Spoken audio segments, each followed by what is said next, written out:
Hello, I'm Andrew Pregler and a member of the Syracuse class of 2015.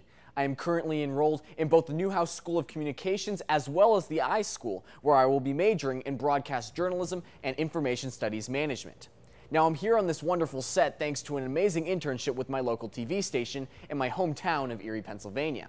Now here in Erie, high school football is king, and every weekend thousands of fans go out to watch our local high school football teams. However, in the middle of the summer, Erie combines its charitable spirit with high school football in the Save an Eye football game. Over the last 7 decades, in one of the nation's longest-running all-star games, Erie gives back to the community through this football game and raising money for those with eye disabilities and in need of severe eye surgery. This year's Save an Eye game featured some of the best athletes in the area and also one of the best games, as the high schools from the city took on the schools from the county. Erie's 73rd edition of the Save an Eye game featured many surprises, such as the trick plays the county team decided to execute as early as the opening play.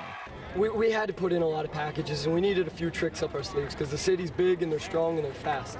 And we wanted to have some wrinkles, some things we hoped that they hadn't seen before or weren't expecting. One surprise that neither team had expected nor prepared for was the game's length. The 2.5-hour game, coupled with high heat and humidity, even exhausted some of the more high-energy members of both teams. I was physically exhausted at some points in the second half. I kept getting water because it was draining how much coaching we were doing. But I tell you what, it was a clean, well-played football game, and that's what this is all about. Ultimately, with one electric punt return from East's Jeremiah Thornton, the city prevailed 16-6.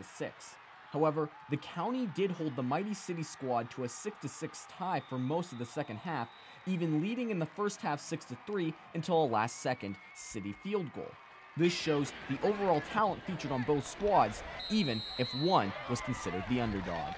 We always knew going into this game that everyone thinks we're the underdogs, but we never looked at it that way. I mean, you can only play with 11 guys at a time on the field, so I mean, our 11 against their 11, unfortunately they had a couple big plays that won them the game.